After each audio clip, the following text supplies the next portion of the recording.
북유럽의 파리라 불리는 헝가리의 부다페스트. 이곳에 세상에서 가장 아름다운 카페가 있는데요. 바로 1894년에 문을 연 뉴욕 카페. 120여 년의 역사를 품은 곳입니다. 여러분은 이곳에 들어서시는 순간 마치 왕궁에 입성한 듯한 느낌을 받으실 겁니다. 와.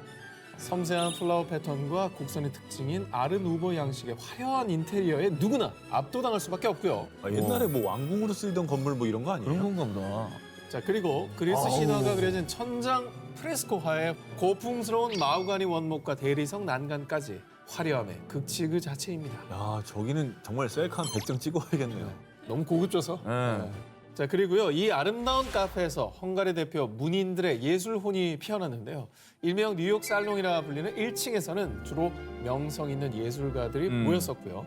깊은 바다라고 불린 반지하 아래층에는 가난한 무명 작가들이 많이 모였다고 합니다. 당시 카페는 예술가들의 아지트였던 만큼요. 예술가들을 위한 작가 전용 메뉴도 있었고요. 심지어 돈까지 빌려줄 정도로 지원을 아끼지 않았다고 합니다. 야, 대단하다 진짜. 1942년 열정을 집필한 헝가리의 대문호 산도르 마라이와 1949년 영화 카사블랑카의 감독 마이클 커티지 역시 이곳에서 작품혼을 불태웠다고 하고요. 자, 헝가리의 저명한 작가 페렌츠 몰나르는요. 이렇게 훌륭한 카페는 예술가들에게 24시간 개방돼야 돼 하면서 카페 열쇠를 도나우강에 던져버렸다는 유명한 일화도 있습니다. 못 잠그게. 못장국의 열쇠를 강에 던져버린 거예요. 네. 이런 일화가 있을 정도로 이 곳이 매력 있고 반할 만한 곳이었다는 거죠. 자, 그리고 이제는 가장 아름다운 카페로 명성을 날리며 부다페스트 여행객들의 필수 코스로 자리매김한 뉴욕 카페. 근데 저기야말로 저 카페 때문에 부다페스트 가는 분들도 있겠네. 네, 뭐그 적어보려고. 그럴 만한 곳이죠. 자, 유명 아티스트들의 숨결과 세월의 정취를 느끼고 싶으신가요? 세상에서 가장 아름다운 카페가 당신을 기다리고 있습니다. 자, 다음 특종입니다. 낭만 가득한 물의 도시 이탈리아의 베네치아. 베네치아에서도 예술인들의 성지로 불리는 곳이 있습니다. 자, 지금으로부터 300년 전인 1720년 베네치아 산 마르코 광장에 문을 연 유럽에서 가장 오래된 카페 플로리안입니다. 이곳이 얼마나 명성이 높고 화풀이냐. 역사의 한 획을 그은 위인들의 발자취를 느낄 수 있기 때문인데요. 자, 문학계의 거장 괴테, 피아노의 시인 쇼팽, 시는 죽었다라고 말한 철학자 니체 등 저명한 예술인 그리고 철학자들이 이 카페의 단골이었다고 합니다. 저 사람들 이름만 듣는 것만으로도 저기 그냥 앉아보고 싶네요. 예술인들의 단골 이곳 플로리아는요. 라틴어로 꽃다운이라는 뜻의 상호처럼 일단 안에 들어서면 고풍스럽고 우아한 비잔틴 르네상스 양식의 인테리어가 눈을 사로잡고요. 이 좀 특별한 게 여러 개의 방이 있는데요. 저명한 베네치아인 10명의 초상화가 걸려있는 저명 인사의 방이 있습니다. 또한 사계절을 상징하는 여성의 모습과 거울로 장식된 계절의 방 등 방마다 특색 있는 이름과 인테리어가 돋보입니다. 야, 저 색감과 저 스웩은 돈을 아무리 들여도 안 나옵니다. 안 나오죠? 전 세월의 흔적이거든요. 그럼. 어떻게 보면 저 카페 자체가 약간 미술관 같은 느낌이에요. 그런 아니죠. 네. 아유. 자, 그리고 이 카페가 특별한 또 다른 이유. 바로 세계 최초로 여성의 출입을 허용한 카페라는 겁니다. 원래는 여성이 못 들어가는 데였습니까? 과거엔 카페가 남성들의 정치 토론의 장으로요. 여성은 출입 금지였습니다. 하지만 카페 플로리안에서 당시에 유일하게 여성들의 출입을 허용했다고 하는데요. 그래서 재미있는 비하인드가 있습니다. 자, 바람둥이의 대명사가 된 이탈리아의 문학가 카사노바가 여성들에게 작업을 걸기 위해서 이 카페를 아주 매일같이 문지방 달터로 찾았다고. 자, 그리고요. 당시 카사노바가 즐겨 마신 음료가 지금까지도 이 카페의 대표 메뉴가 됐다고 하는데요. 이 음료의 정체는 바로 민트 초코. 와우. 핫초코에 민트 크림을 얹은 건데요. 달콤해. 자, 이곳에서 민트 초코를 더 스페셜하게 즐기는 팁 알려드리면요.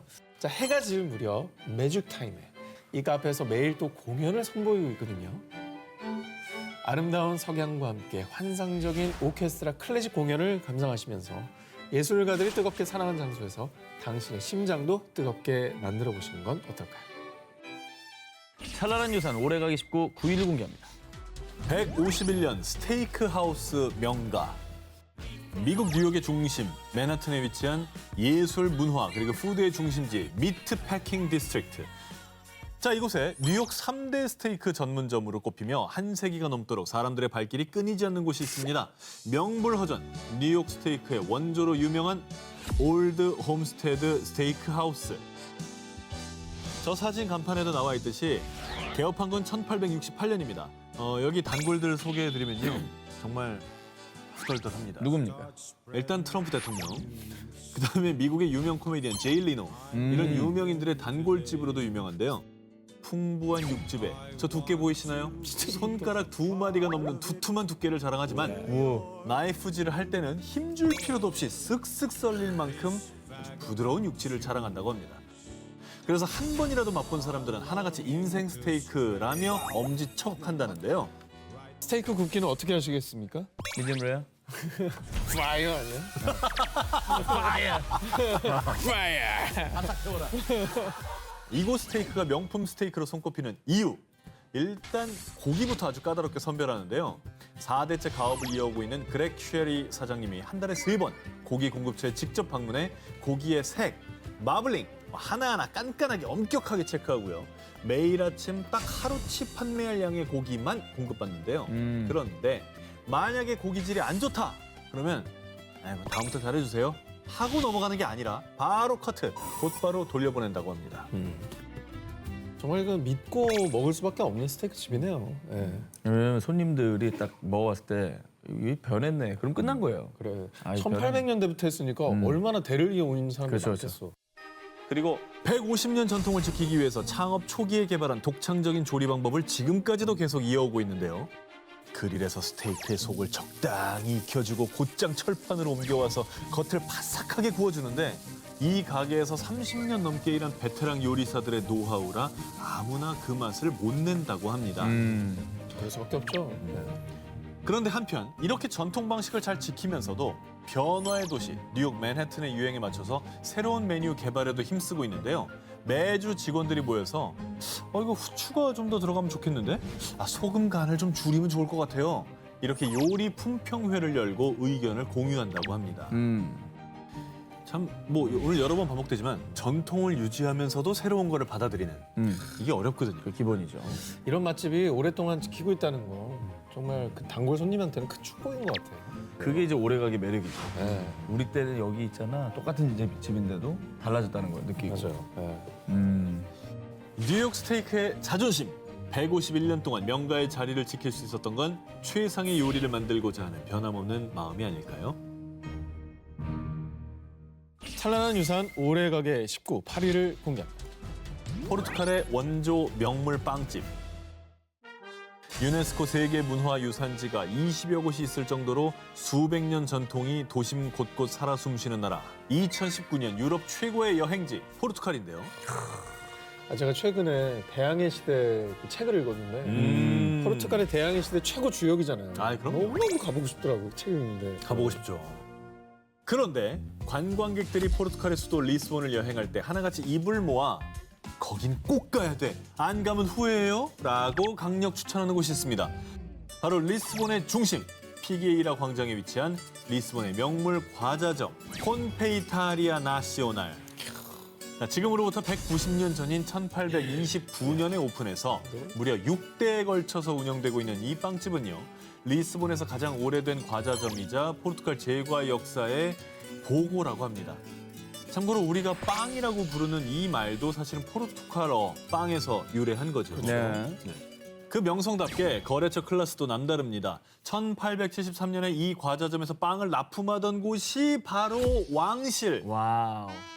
자, 200여 년에 가까운 역사만큼이나 인테리어에도 세월이 묻어나는데요.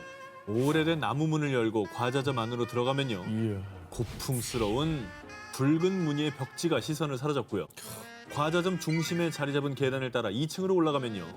이곳을 찾은 손님들은 화려한 샹들리에 아래에서 빵 앤 티타임을 즐기는데 마치 귀족의 옛 저택에서 티타임을 하는 것 같은 그런 느낌입니다. 에그타르트 원조국답게 이곳에서는 나따라고 부르는 포르투갈의 국민빵 에그타르트를 맛볼 수 있는데요. 진짜 맛있겠다. 이 촉촉한 타입의 에그타르트와는 달리 페스트리 도우를 사용해서 바삭한 식감이 특징입니다. 이 바삭한 페스트리 안을 가득 채운 부드러운 달걀과 크림의 환상 조화. 그런데 관광객 중에 이곳의 명성을 잘 모르고 나 딱 한 개만 구입하는 손님들 있을 수 있잖아요. 네. 그러면 과자점 직원이 놀래서 정말 한 개로 되겠어요? 라고 물어본다고 합니다. 한 개 사는 사람이 너무 없으니까. 그런 사람 없는 거죠. 자, 그리고 꼭 먹어봐야 할 빵이 또 있는데요. 포르투갈 크리스마스 전통빵, 볼로레이. 이 고소한 빵에 절인 과일과 견과류를 얹은 빵입니다. 저 모습이 마치 왕관 모양과 닮았다고 해서 왕의 케이크를 뜻하는 볼로레이라고 부르는 거라고 합니다. 이 볼로레이는요, 크리스마스 시즌이면 포르투갈 가정집 식탁에 꼭 오르는 전통 케이크이기도 한데요. 이 포르투갈 국민빵 볼로레이를 최초로 만든 곳이 바로 이 과자점이라고 합니다. 느낌 있네. 지금까지 영업하니까 증명이 되네. 그치. 네. 자, 전국의 빵순이 빵돌이 분들, 진정한 빵의 나라 포르투갈에서 원조 전통 빵들과 고소한 빵 사랑에 한번 빠져보시죠. 찬란한 유산 오래가게 19 7위 공개합니다.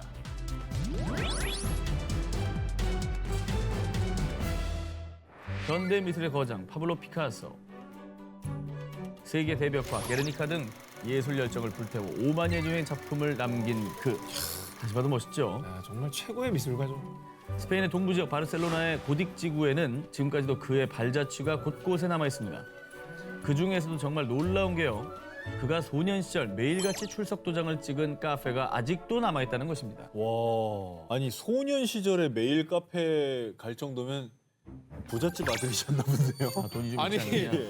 아니, 다른 각도로 난 보고 있었는데 갑자기 부잣집 아들이 나오면 어떡해. 아니 어떻게 카페를 매일 가? 아니, 당시에 갈 데가 없었나 아니요, 보죠. 제가 얘기했잖아요. 아까도 오래된 카페는 문화예술인데 성지잖아요. 네. 그러니까 어릴 때부터 정말 그런 곳에 가서 문화적 그렇지. 소양을 쌓았던 거지. 뭐 돈이 많을 돈이 거다. 많아서 갔겠어요. 제가 너무 천박하게 접근했나요? 천박합니다. 정답. 예. 120여 년 전인 1897년에 첫 문을 연 카페. 꽈트로 캣츠. 처음 카페를 설립한 사람이 4명이라 이 이름이 붙게 됐다고 합니다. 오호. 이 4명의 사장님에게 카페를 차릴 때 꿈이 하나 있었다고 합니다. 예술가들이 부담 없이 모일 수 있는 장소가 있었으면 좋겠어. 그래서 그들이 바라던 대로 카페에는 미술가와 음악가, 건축가 등 스페인 예술가들이 모여들었고요. 저마다 커피와 와인을 마시며 예술 열정을 꽃피우는 아지트로 떠올랐는데 그 중에 한 명이 바로 피카소였던 것입니다. 야. 피카소는 카페에 앉아 차 한 잔 마시며 친구들의 초상화도 그리고요. 그리고 돈이 없을 때는 커피값 대신에 그림을 그려서 카페 주인에게 줬다고 합니다. 야, 커피값 만회하고도 남았네. 저 그림을 줬으면. 지금에서 그렇게 된 거지. 그 또 진짜. 그렇게 보니. 아, 예술가들에게 저렇게 서비스를 하겠다는 저 마음이 결국은 손해본 게 아니라는 거죠. 잘 빠져나갔네요. 진짜. 자, 그런데요. 정말 놀랍게도 지금도 그 그림을 볼 수가 있습니다. 당시 소년 피카소가 그린 그림이 카페 안쪽에 전시도 있습니다. 메뉴판에도 똑같은 그림을 넣었다고 합니다. 자, 그리고요. 피카소와 참 인연이 깊은 게 바로 이 카페에서 피카소 생애 첫 단독 전시회가 열렸다는 점입니다. 숯과 수채화로 그린 친구들의 초상화 50여 점을 모아서요. 카페 안쪽에 위치한 다이닝 공간에서 피카소의 역사적인 첫 전시회를 연 것이죠. 야, 피카소를 만든 건 한 5할은 적이네. 진짜 그러네. 라파엘처럼 그리는데 4년 걸렸지만 아이처럼 그리는 데는 평생이 걸렸다. 순수한 열정으로 가득했던 17의 피카소를 만나러 바르셀로나로 떠나볼까요? 자, 다음 특종입니다. 시대가 변해도 변치 않는 명작, 소설 노인과 바다를 집필하고 인류 최고의 문학상인 노벨 문학상을 수상한 소설계의 대가 어니스트 헤밍웨이. 그런데요, 그의 작품들, 소설 누구를 위하여 종을 울리나, 태양은 다시 떠오른다 등을 보면요, 모두 이 나라가 배경입니다. 바로 정열의 나라 스페인. 헤밍웨이가 스페인에 머물면서 종군 기자로서 스페인 내전을 취재하면서 작품의 배경으로 많이 등장하게 된 건데요. 뭐 아주 곳곳에 해밍웨이의 단골 가게가 또 많지 않을까. 그렇죠. 특히 스페인의 수도인 마드리드의 심볼 마요르 광장에요. 헤밍웨이가 푹 반한 단골집이 있습니다. 1926년에 집필한 소설 태양은 다시 떠오른다에도 등장한 이곳. 우리는 보틴에서 식사를 했다. 이곳은 세상에서 가장 훌륭한 레스토랑 중 하나다. 바로 헤밍웨이가 사랑한 레스토랑 보틴. 지금으로부터 무려 300여 년 전인 1725년에 오픈했고요. 세계에서 가장 오래된 식당으로 기네스북에 오른 곳이기도 합니다. 기네스 인증됐네. 총 4층으로 이루어진 이 레스토랑은요. 지상층은 하얀 벽면 가득히 고풍스러운 예술 작품이 장식을 하고 있고요. 지하 1층은 아치형의 오래된 벽돌로 장식해 더 아늑한 느낌을 줍니다. 지하 느낌 있네. 자, 그럼요. 해밍웨이가 이곳에서 즐겨 먹었던 메뉴를 먹어봐야 되겠죠. 당연하죠. 뭡니까? 바로 스페인의 전통 요리인 새끼 돼지구이, 코치니요 아사도입니다. 콩돼지네. 소금과 허브, 양파, 마늘 등으로 양념한 새끼 돼지를 와인과 함께 구운 요리인데요. 바삭한 껍질 속에 육즙을 한가득 머금고 야들야들 부드러운 속살이 환상적인 조화를 이룬다고 합니다. 와, 한번 먹어보고 싶다. 그리고 이곳의 코치니요 아사도가 더 특별한 이유, 300년 전 그대로 한결같은 맛을 유지하고 있기 때문인데요. 놀라운 게 레스토랑 개점 당시부터 지금까지 장작을 넣는 전통 오븐을 이용, 2m 높이의 커다란 화로에 참나무를 넣어 새끼 돼지를 구워낸다고 합니다. 세계적인 예술가들의 순수한 열정이 꽃피운 오래가게 들이었습니다. 찬란한 유산 오래가게 19 5위를 공개합니다.